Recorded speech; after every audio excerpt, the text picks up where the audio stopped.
Hola, ¿qué tal? Muy buen día. Bienvenido a nuestra reunión virtual nuevamente. Continuamos con nuestro estudio del libro de Josué y ya estamos llegando al final. Estamos ahora en el capítulo 22.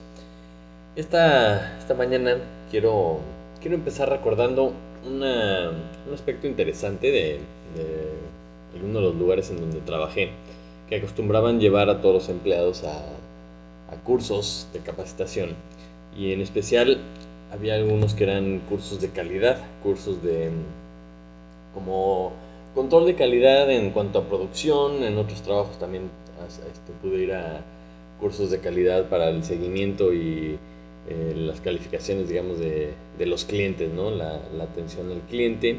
Y en cada una de estas áreas te invitan o te animan a que tú fijes la calidad que tú quieres lograr. Es decir, si, si tú decides que tus productos tengan un 90% de calidad, pues lo que estás diciendo en pocas palabras es que el 10% de tus productos pueden fallar.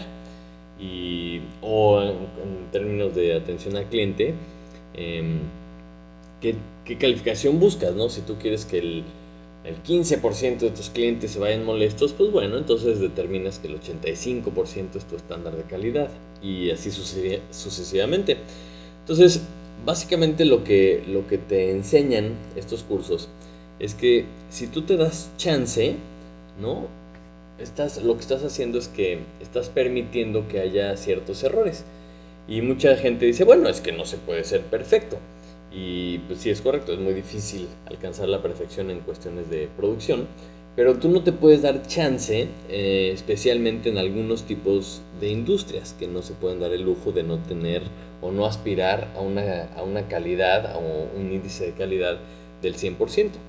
Por ejemplo, la medicina, ¿no? La medicina, si tú te dedicas a construir respiradores, pues no puedes llegar a vender respiradores a un hospital y decir, bueno, nosotros tenemos un índice de calidad del 90%, o el 90% del tiempo nuestros aparatos funcionan bien, porque las personas que lo usan generalmente son personas que dependen de este aparato. Entonces, si, si estás diciendo que el 10% de tus aparatos fallan, pues es un índice muy alto por lo que está en juego. Otra de las industrias que no se puede dar el lujo de tener índices de calidad bajo es la aviación, por ejemplo, ¿no? Una línea aérea no puede decir el 90% de nuestros vuelos llegan sin problemas. El 10% tienen cierta probabilidad de caerse, porque sería catastrófico, ¿no? O sea, no puedes fijar esas metas en una de estas industrias, porque lo que está en juego es la muerte de las personas que usan ya sea tu servicio o tu producto. Entonces, o sea, tú tienes que establecer un índice de calidad del 100%.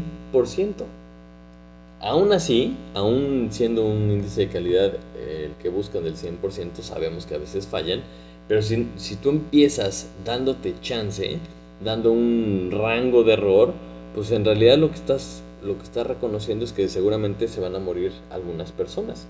Entonces, em, todas las personas que están involucradas en esta industria, todas las personas que trabajan en este tipo de cosas, deben de entender la importancia que tiene lo que cada uno de ellos hacen, ¿no? Y si la persona encargada no se cerciora de que todos están en el mismo canal, de que todos entienden la importancia de cada una de estas pequeñas partes, pues entonces van a tener que estar dispuestos a sufrir las consecuencias, ¿no? Porque pues, muy poca gente va a querer volar en esas aerolíneas, muy pocos hospitales van a querer usar tus respiradores si tú tienes estos índices de calidad bajos. Y el día de hoy es interesante cómo podemos conectar estas ideas con el pasaje que nos toca leer, porque vamos a hablar de los estándares que nosotros nos ponemos a nosotros mismos en nuestras vidas o al ministerio que Dios nos ha encargado. Hablábamos la semana pasada de que lo que está en juego verdaderamente son las almas de las personas. Entonces, eso es lo que está en juego, eso es lo delicado. Entonces, la historia que vamos a ver hoy nos va a explicar o va a reflejar el nivel de importancia que tenía o qué tan en serio se tomaba la nación de Israel el encargo que Dios les había dado o las órdenes que Dios había dejado. y vamos a ver qué aprendemos con el ejemplo de la nación de Israel. Entonces te pido que me acompañes a Josué capítulo 22. Vamos a leer una parte a lo mejor un poquito grande porque es difícil brincarnos una narrativa tan interesante y que suena como un poquito de historia, ¿no? Entonces, Josué capítulo 22, vamos a leer del 1 al 6 y después otro pedacito. Si me quieres acompañar para que lo puedas seguir la lectura. Dice Josué 22, versículo 1, dice así la palabra de Dios. Entonces Josué llamó a los rubenitas, a los gaditas y a la media tribu de Manasés y les dijo: Vosotros habéis guardado todo lo que Moisés, siervo de Jehová, os mandó, y habéis obedecido a mi voz en todo lo que os he mandado. No habéis dejado a vuestros hermanos en este largo tiempo hasta el día de hoy, sino que os habéis cuidado de guardar los mandamientos de Jehová vuestro Dios. Ahora, pues, que Jehová vuestro Dios ha dado reposo a vuestros hermanos, como había prometido, volved, regresad a vuestras tiendas, a la tierra de vuestras posesiones, que Moisés, siervo de Jehová, os dio al otro lado del Jordán. Solamente que con diligencia cuidéis de cumplir el mandamiento y la ley que Moisés, siervo de Jehová, os ordenó. Que améis a Jehová vuestro Dios y andéis en todos sus caminos, que guardéis sus mandamientos y le sigáis a él, y le sirváis de todo vuestro corazón y en toda vuestra alma, y de toda vuestra alma. Y bendiciéndolos, Josué los despidió y se fueron a sus tiendas. Entonces vemos que se van las 12 media tribus, cruzan el Jordán, y el versículo 10 dice: Y llegando a los límites del Jordán, que está en la tierra de Canaán, los hijos de Rubén y los hijos de Gad y la media tribu de Manasés edificaron ahí un altar junto al Jordán, un altar de grande apariencia. Y los hijos de Israel oyeron decir que los hijos de Rubén y los hijos de Gad y la media tribu de Manasés habían edificado un altar frente a la tierra de Canaán en los límites del Jordán, del lado de los hijos de Israel. Cuando oyeron esto, los hijos de Israel, se juntó toda la congregación de los hijos de Israel en Silo para subir a pelear contra ellos. Y enviaron los hijos de Israel a los hijos de Rubén, a los hijos de Gad y a la media tribu de Manasés en la tierra de Galad, a Finés, hijo del sacerdote Eleazar, y a 10 príncipes con él, un príncipe por cada casa paterna, de todas las tribus de Israel, cada uno de los cuales era jefe de la casa de sus padres entre los millares de Israel, los cuales fueron a los hijos de Rubén, a los hijos de Gad y a la media tribu de Manasés, en la tierra de Galaad, y hablaron, diciendo: Toda la congregación de Jehová dice así: ¿Qué transgresión es esta con que prevaricáis contra el Dios de Israel para apartaos hoy de seguir a Jehová, edificándoos altar para ser rebeldes contra Jehová? ¿No ha sido bastante la maldad de Peor, de la que no estamos aún limpios hasta este día, por la cual vino la mortandad en la congregación de Jehová? Para que vosotros os apartéis hoy de seguir a Jehová. Vosotros os rebeláis hoy contra Jehová, y mañana se airará él contra toda la congregación de Israel.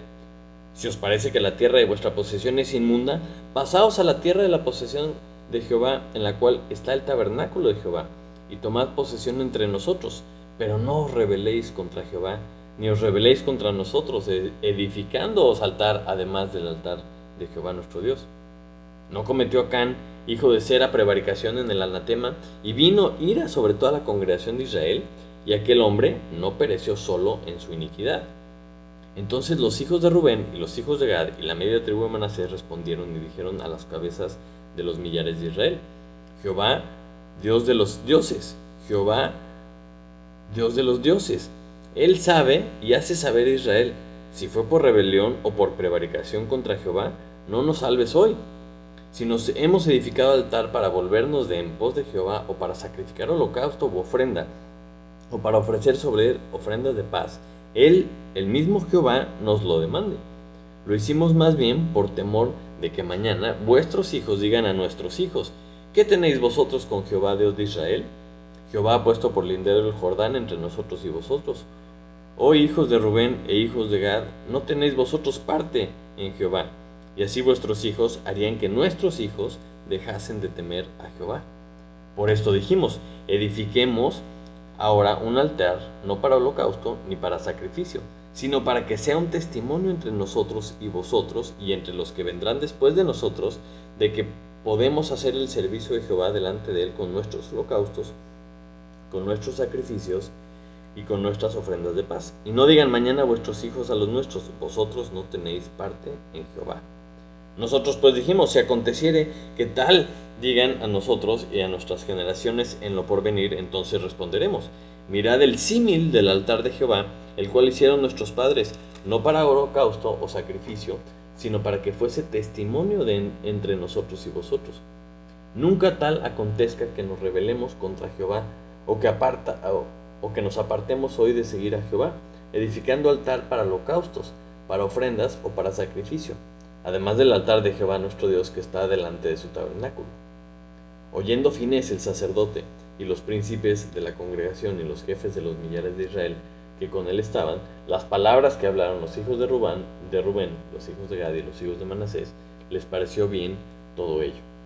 Y hasta el final del versículo 34 dice, y los hijos de Rubén y los hijos de Gad pusieron por nombre al altar Ed, porque testimonio es entre nosotros que Jehová es Dios. Hasta ahí vamos a leer esta mañana. Padre Santo, te damos muchas gracias por tu palabra, Señor. Gracias porque nos das las herramientas, Señor, para poderla estudiar, para poderla conocer, Señor, y de esa forma también conocerte a ti más, Señor. Este día te pido, por favor, que toques el corazón de cualquier persona que esté escuchando tu palabra, que esté escuchando tu mensaje, Señor, y que pueda tener el efecto que tú quieres en cada una de nuestras vidas, Señor. Te lo pido en el nombre de Jesús. Amén.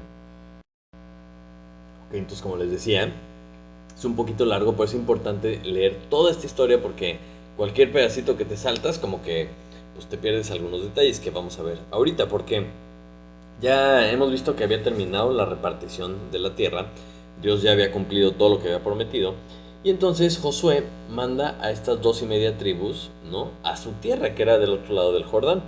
Entonces, como nación, ya estaban entendiendo un poquito que eran una familia grandota, que aunque estaban por mucho territorio que Dios les había dado, eran una nación. Entonces empiezan a tener este sentido de unidad. Y en este momento, cuando Josué manda a las 2.5 tribus a su tierra, vemos que se levanta un rumor de que alguien hizo algo terrible, que era levantar otro altar, además del que Dios había mandado que tuvieran en el tabernáculo. Entonces, solo debía de estar ese. Entonces, el hecho de que alguien hubiera levantado otro era algo gravísimo. Entonces, tenían que ver qué pasó, si era desobediencia, si era rebeldía, si había idolatría entre ellos. Entonces, algo andaba mal. Entonces, como es normal cuando la familia empieza a crecer, pues también empieza a haber de repente problemas, ¿no? Y lo mismo pasa con la nación de Israel, y lo mismo vamos a ver más adelante que sucede con la iglesia, con la familia espiritual que Dios nos ha dado. Entonces vamos a aprender qué es lo que hacen los jefes de la nación de Israel, cómo lo hacen, y también vamos a analizar un poquito el por qué, o sea, qué es lo que los motiva a hacer lo que hicieron y hacer lo que hicieron de la forma que lo hicieron. Entonces, cuando nosotros también como iglesia vemos que alguien anda mal o que alguien se aleja o aparentemente algo está mal, vamos a aprender de qué forma tenemos que actuar con el ejemplo que nos dejan los líderes de Israel. Entonces, primero que nada vamos a ver cómo actúan estos líderes de Israel, ¿no? Lo primero que hacen cuando se enteran, alguien les dice, oye, fíjate que levantaron un altar, lo primero que hacen fueron a investigar, ¿no? O sea, se atreven a mandar a un grupo de personas, a una embajada, ¿verdad? Para confrontar a sus hermanos. Y no envían un ataque frontal, ¿no? O no llegan con la espada desenvainada, como se dice, directo a atacar, sino que primero los confrontan, pero en un sentir como de interrogación. Y eso lo vemos del 12 al 16. Porque la nación de Israel manda a Finés. Si quieres saber quién es este personaje, te recomiendo que leas Números 25 para ver que era una de las personas más celosas en cuanto a lo que Dios había ordenado. Y no tenía ningún tipo de empacho en vengar a cualquiera que se alejara de Dios. Entonces, encabezando a esta embajada iba Finés, el hijo del sacerdote Eleazar, y mandan con él a varias cabezas de los jefes de cada familia. Entonces llegan y les preguntan, ¿no? O sea, ¿qué es esto que han hecho? Y toda la congregación de Jehová quiere saber qué es esta transgresión, cómo han prevaricado, qué está pasando, ¿no? ¿Cómo es que escuchamos que han levantado otro altar? Y en este mismo sentir, como que apelan a recordar los pecados del pasado, ¿no? El versículo 17 y 18 hablan de, o sea, les trata de recordar de la situación que sucedió con Baal peor, ¿no? Aquella vez que se habían alejado casándose con la gente de los alrededores y habían terminado adorando a los dioses de esas naciones, ¿no? Y esto lo recuerda muy bien el Salmo 106, lo resume muy, muy puntualmente. Salmo 106, versículos 28 y 29, porque dice, se unieron a sí mismo a Baal peor, y comieron los sacrificios de los muertos, provocaron la ira de Dios con sus obras, y se desarrolló la mortandad entre ellos.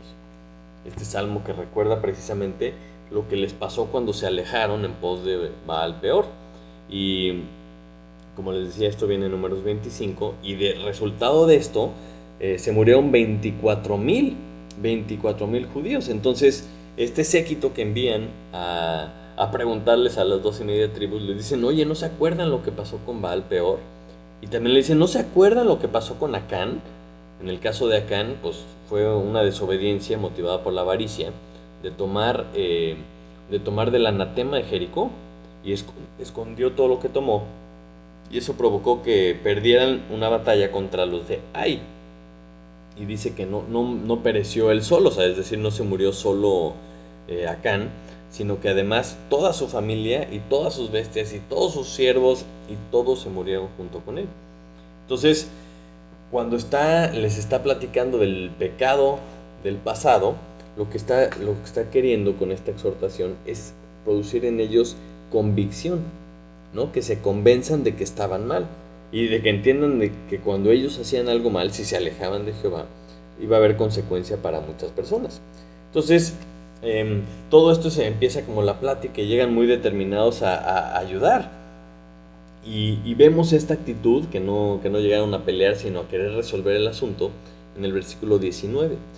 Porque además de esto de recordarles el pasado y de tratar de animarlos a que no se alejaran de Dios, les dice en el versículo 19, si os parece que la tierra de vuestra posesión es inmunda, pasaos a la tierra de la posesión de Jehová. O sea, es decir, si no les gusta la tierra del lado de allá del Jordán, vénganse de este lado en donde está el tabernáculo de Jehová, ¿no? Y nos apretamos, o sea, les damos un pedazo de nuestra tierra, lo que sea necesario, no nos importa estar apretados, no nos importa cederles de nuestra propia tierra con tal de que no se alejen de Jehová.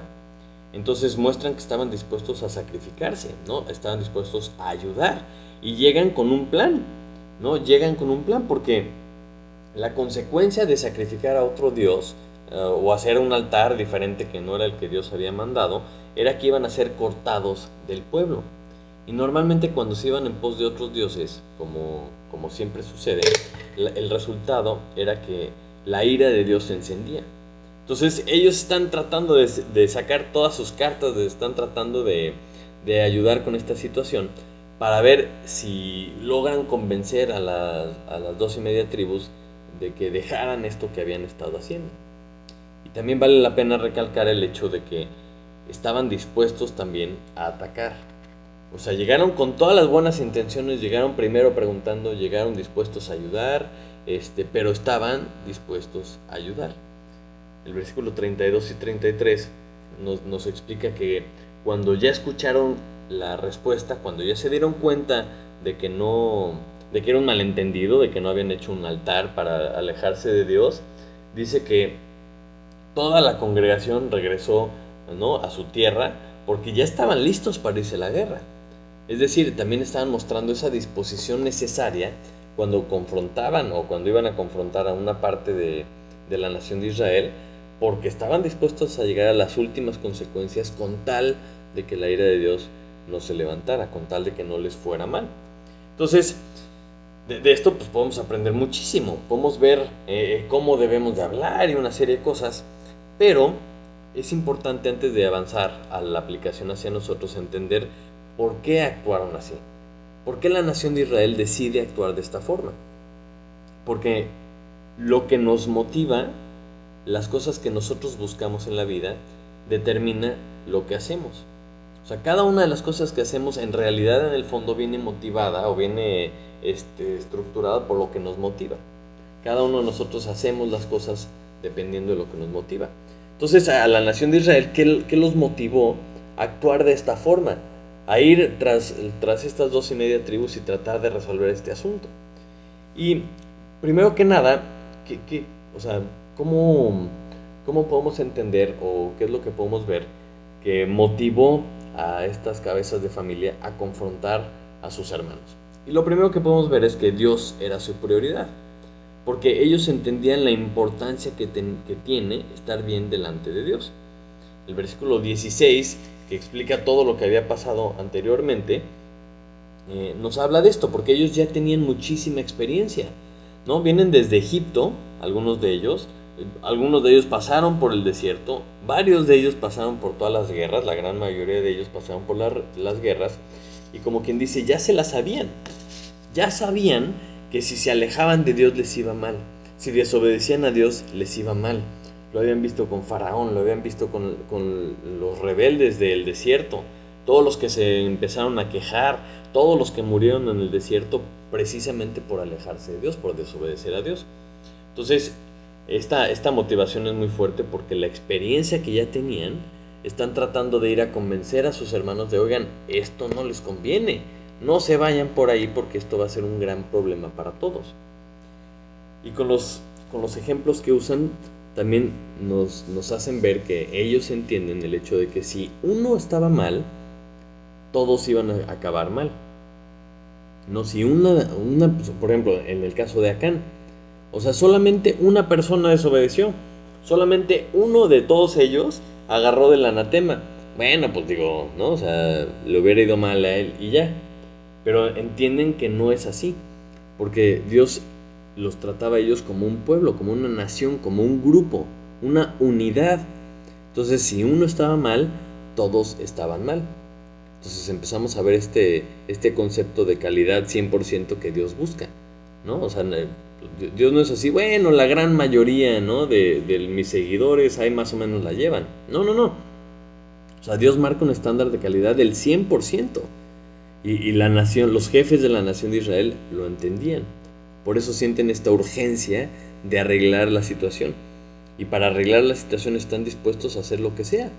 Tanto sacrificarse ellos, como vimos en el versículo 19, ¿no? De darle su tierra o hacer lo que sea, o incluso irse a la guerra contra sus propios hermanos, porque no estaban dispuestos a bajar los estándares que Dios había puesto. Obedecer la ley es obedecer la ley. Y esto es lo que Dios dice. Entonces, si no estaban dispuestos a obedecer lo que Dios decía, iban a tener un problema serio. Pero nos damos cuenta que iban dispuestos a arreglar la situación, a sacrificarse ellos o incluso hasta ir a la batalla, ¿no? Porque no iban a bajar los estándares que Dios había puesto.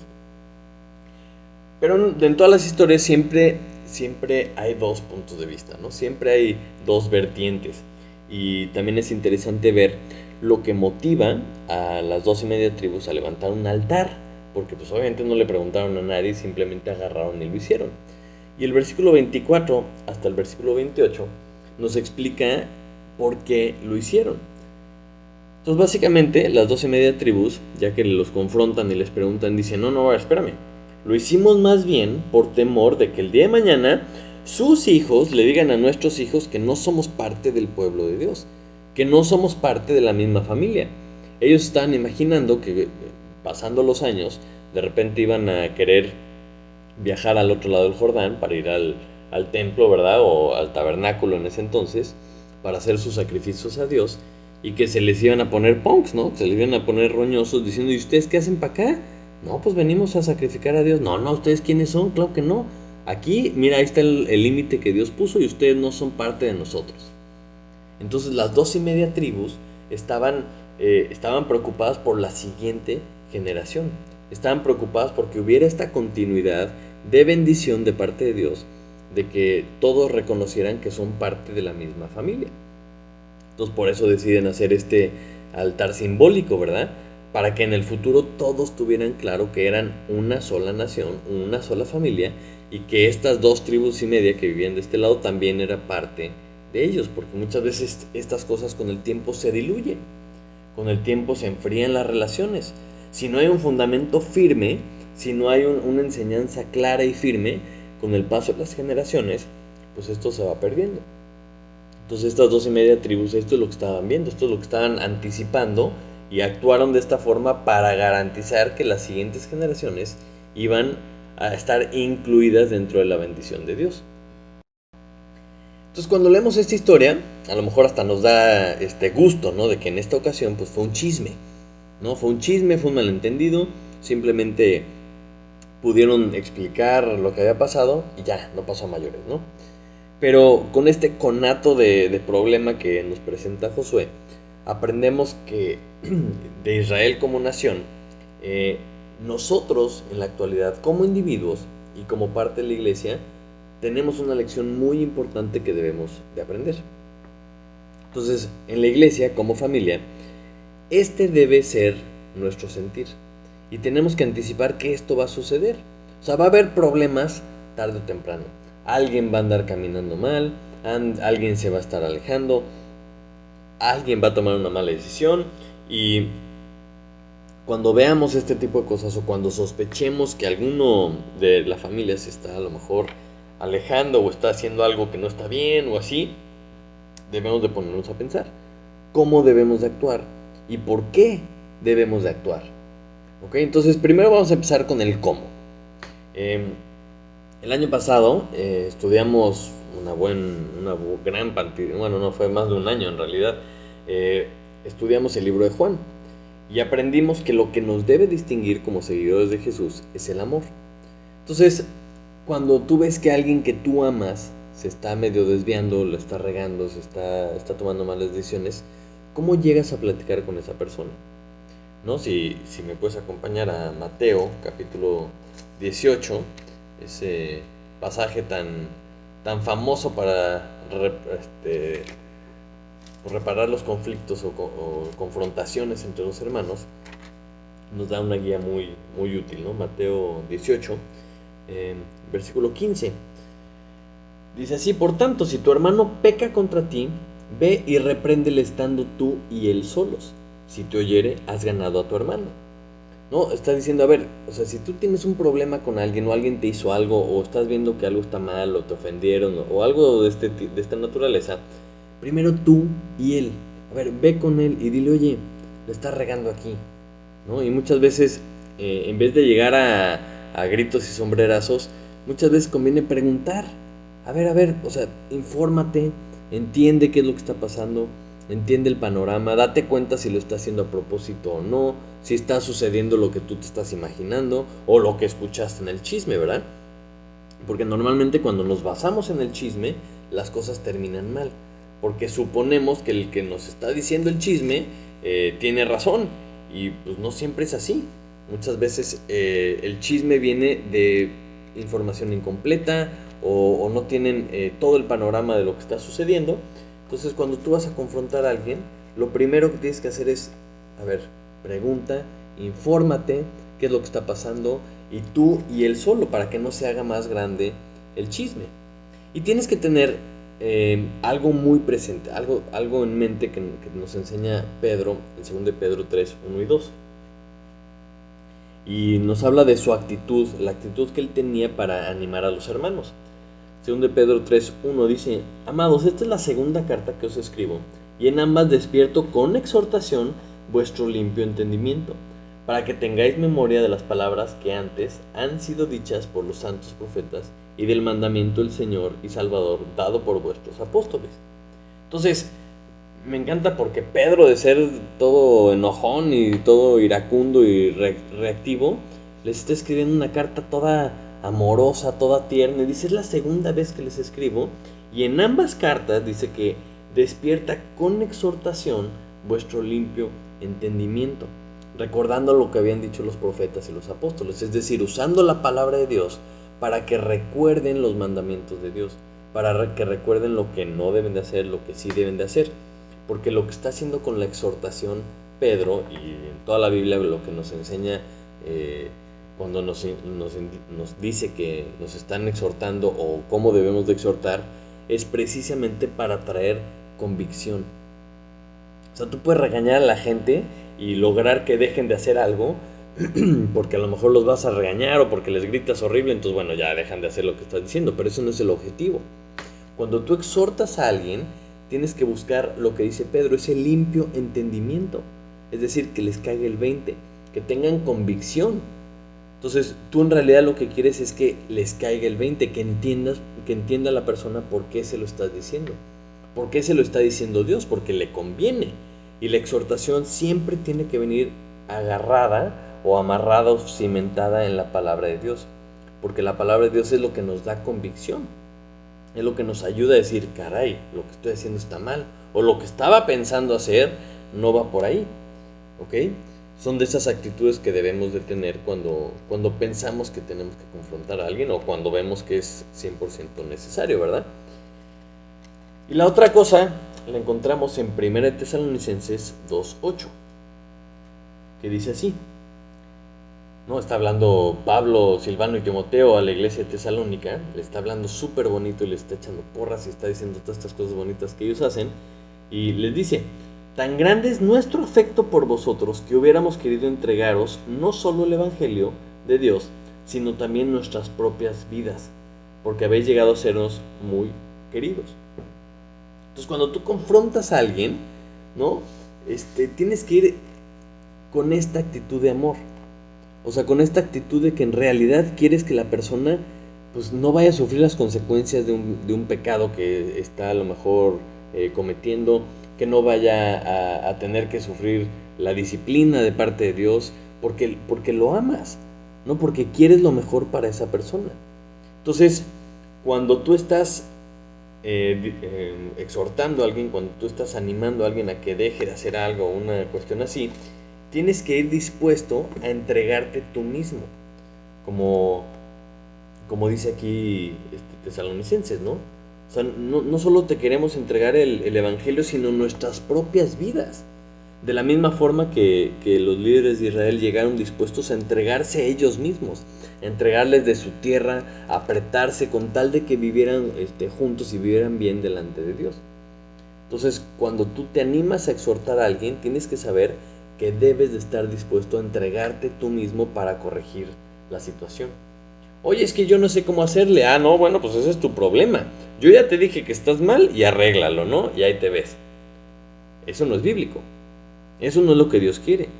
Porque lo que tú quieres es confrontar a esa persona para que cambie, para que se enderece, para que encamine su andar hacia Dios. Y casi siempre, la mayoría de las veces, cuando tú exhortas a alguien, necesita ayuda. Entonces, cuando tú exhortas a alguien, tienes que estar dispuesto a ayudar. Entonces, si tú no eres capaz de hacer esto, ¿no? Tienes que buscar tus motivaciones. O sea, ¿por qué quieres confrontar a alguien?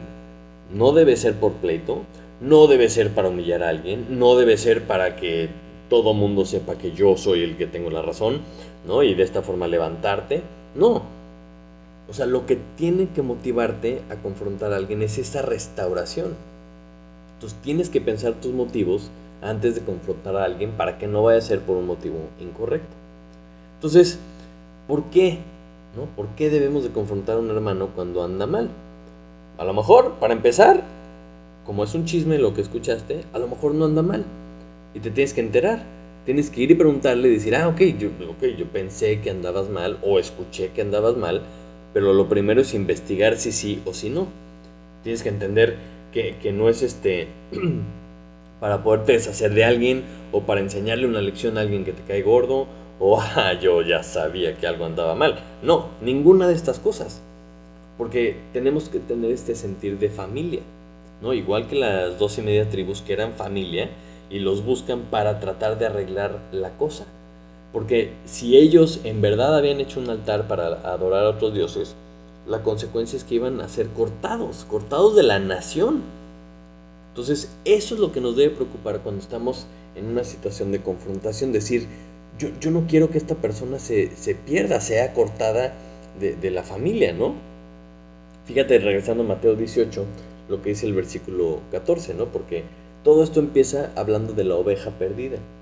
Y dice el versículo 14, así, no es la voluntad de nuestro Padre que está en los cielos que se pierda uno de estos pequeños. O sea, la motivación de Mateo 18 es precisamente que no se vaya a perder alguno.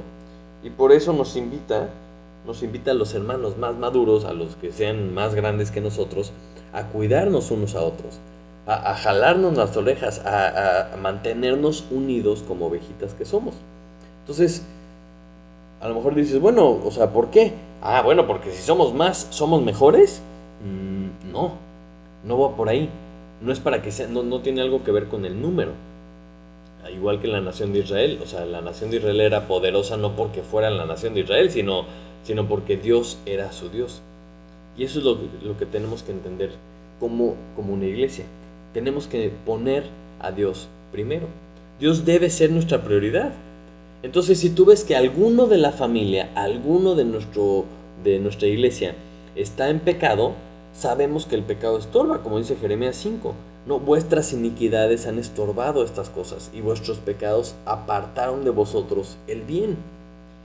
No podemos esperar que nosotros como iglesia, como cuerpo, nos vaya a ir bien si alguno de nosotros está en pecado. O sea, si alguno de nosotros no está bien. Porque Dios es santo. Dios es santo y no puede estar en comunión con el pecado. Por eso dice la Biblia que el pecado no se estorba en nuestra relación con Dios. Entonces, a lo mejor algunos dicen, bueno, a mí no me importa tanto los demás porque yo estoy bien con Dios. Ok, falso. Falso totalmente. Porque somos un cuerpo. Y todos somos miembros los unos de los otros. Somos un miembro de un cuerpo que la cabeza es Cristo y a todos los demás tenemos nuestras funciones. Entonces, si alguna parte del cuerpo está mal, todos los demás nos dolemos. ¿No? Fue lo que pasó con Acán. Solamente era una persona que pecó, una persona que se alejó de Dios y mira cómo le fue. Entonces, o sea, ninguno de nosotros podemos estar completamente bien si alguno de nosotros está mal, porque así funciona el cuerpo. Y por eso hace tanto hincapié Pablo en todas sus epístolas de la unidad que debe de haber en el cuerpo. Si te fijas en 1 Corintios, dice, o sea, hace énfasis durísimo en 1 Corintios 1:10. Por eso dice, os ruego, vean las palabras que usa. Os ruego pues, hermanos, por el nombre de nuestro Señor Jesucristo, que habléis todos una misma cosa y que no haya entre vosotros divisiones, sino que estéis perfectamente unidos en una misma mente y en un mismo parecer. O sea, está diciendo, o sea, se lo ruego por el nombre de Jesucristo, que haya unidad entre nosotros. Porque sin unidad el cuerpo no funciona. Entonces, a lo mejor en el Antiguo Testamento, cuando alguien pecaba o se iba en pos de otros dioses, decía la Biblia tal cual que era cortado del pueblo. Y podríamos pensar como en un cuerpo, pues si te cortan un dedo, pues ya no es parte del cuerpo y ya no funciona, ¿no? Pero estamos hablando, esa ilustración aplica a la nación de Israel, el ser cortado de la nación. En el cuerpo de Cristo, espiritualmente, sabemos que nada nos puede separar del amor de Dios. Pero si tú estás en pecado, si tú no estás en comunión con los hermanos, si tú no estás pegado a Cristo como la vid, como un pampanito de la vid, pues a lo mejor estás como un brazo atrofiado, ¿no? Como una parte del cuerpo, pero pues que no sirve, que no está conectado con Dios, que no obedece lo que dice la cabeza, que no está en unión con el demás cuerpo. Entonces, pues estás arrastrando como cuerpo un brazo que no sirve para nada. Entonces, esa es la motivación que tenemos que tener. Mantener a todo el cuerpo bien unido, bien conectado con Dios para que el cuerpo pueda funcionar. Entonces, por eso tenemos que regresar a los motivos, ¿no? Si nos estamos preguntando los motivos, bueno, yo en lo personal, ¿por qué quiero ser parte de un cuerpo unido? ¿Por qué quiero ser parte de un cuerpo que está conectado con Dios? ¿O por qué quiero ser parte de un cuerpo que en realidad funciona? Y la razón es porque Dios quiere hacer grandes cosas con ese cuerpo. O sea, Dios tiene planes para su iglesia. Y por eso no debemos de reducir los estándares. Todos y cada uno de nosotros debemos de tener en la mente este estándar de calidad del 100%. Todos los hermanos unidos en armonía. Todos los hermanos unidos en un mismo espíritu, sirviendo al Señor. Porque si no, esto no fuera posible, la Biblia no nos lo diría. No nos diría, ay, busquen estar en unidad. Nos diría, bueno, pues de tal manera no van a poder. No. O sea, nos lo está poniendo porque su estándar, el estándar de Dios, es calidad 100%. Si me acompañas a Filipenses capítulo 2, Filipenses capítulo 2, habla muy claro de esto, porque dice que tenemos que estar unánimes todos en un mismo sentir. No dice, por tanto, si hay alguna consolación en Cristo, si algún consuelo de amor, si alguna comunión del Espíritu, si algún afecto entrañable, si alguna misericordia, completad mi gozo sintiendo lo mismo, teniendo el mismo amor, unánimes, sintiendo una misma cosa. Entonces, o sea, y después es el famoso pasaje que acaba diciendo que haya en vosotros este sentir que hubo también en Cristo. Y aquí le está hablando a todos los miembros de la iglesia. Porque la unidad se logra solamente cuando todos tenemos este mismo sentir que hubo también en Cristo. Entonces, cuando tú estás escuchando estas instrucciones que nos deja Dios, la importancia que tiene la unidad en el cuerpo para que estemos todos unidos haciendo la obra de Dios, perfecto. Entonces ahora sí, pensamos en nuestros hermanos y espero que los demás hermanos estén pensando en nosotros, ¿verdad? Tenemos que entender, Dios nos dejó un ministerio de la reconciliación. Y dices, tiene que haber en nosotros este sentir que hubo también en Cristo. ¿Cuál es este sentir? Bueno, este amor, no ese amor sacrificial, esa paciencia que nos tiene, esa gracia que nos da. ¿Para qué? Todo esto para que evitemos el juicio venidero. Entonces, el ministerio de la reconciliación no es solamente para los de afuera, sino también para los de adentro cuando es necesario. Porque tenemos que arreglar esta situación entre los demás, entre nosotros mismos y Dios. Entonces, si pensamos hacia los de afuera, decimos, ok, la gente tiene que estar bien con Dios. ¿Por qué? Pues porque viene la ira. Y el chiste que lo que queremos nosotros, porque queremos lo mismo que Dios, es que evitarles al mayor número de personas la ira de Dios, ese juicio. Entonces queremos extenderles la gracia, queremos alcanzar al mundo, queremos ir a todas las naciones, porque esa es la gran comisión. Decirles a todas las personas que nos rodean que la única manera de estar bien con Dios es por medio de Jesucristo. Porque Jesucristo es el camino, la verdad y la vida. Y nadie llega al Padre si no es por Él. Todos los caminos no llevan a Roma. Todos los caminos llevan al infierno. El único camino que te lleva a Dios, el único que puede arreglar esta situación que tienes del pecado delante de Dios es Jesucristo. Y ese es el ministerio de la reconciliación. Pero al mismo tiempo, si algún hermano anda por malos pasos, si anda tomando malas decisiones, si está viviendo en pecado, bueno, el ministerio de la reconciliación también aplica para los de adentro. Es decir, a ver, pues tenemos que estar bien, constantemente, unánimes, viviendo bien con Dios, ¿no? Para poder funcionar como cuerpo de Cristo. Entonces, es hacia afuera, ok, pues todos los que faltan, ¿verdad? Y hacia adentro, ok, todos los que tenemos que estar. Pero entonces, nos falta alguien. Nos falta alguien que también tenemos que pensar en este grupo de personas como nos enseña este pasaje. Y eso es la siguiente generación. O sea, tenemos que pensar quién le va a dar continuidad a la obra de Cristo. Como vimos en el versículo 25, ¿no? O sea, lo que ellos tenían, las 2.5 tribus, lo que tenían miedo es que si las siguientes generaciones se separaban o se peleaban o algo, aquí dice que lo que tenían miedo es que sus hijos dejaran de temer a Jehová. Eso era lo que les daba miedo. O sea, nosotros conocemos a Jehová, pero ¿qué tal si la siguiente generación se aleja y no conoce a Jehová? O dejan de temer a Jehová. Me encanta porque eso es lo que nos debe motivar también a nosotros, de decir, a ver, o sea, yo quiero que mis hijos, tanto físicos como espirituales, sigan la obra de Jehová, que sigan la gran comisión que nos ha dejado Cristo. Y como iglesia, cuando entendemos estas cosas, no podemos bajar los estándares. No podemos bajar los estándares, no los podemos relajar. Tenemos que pensar calidad 100%. O sea, Dios es el que hace la obra. O sea, yo no. O sea, yo tengo que hacer mi parte, que es exhortar, ¿verdad? Y recibir exhortación cuando sea necesario.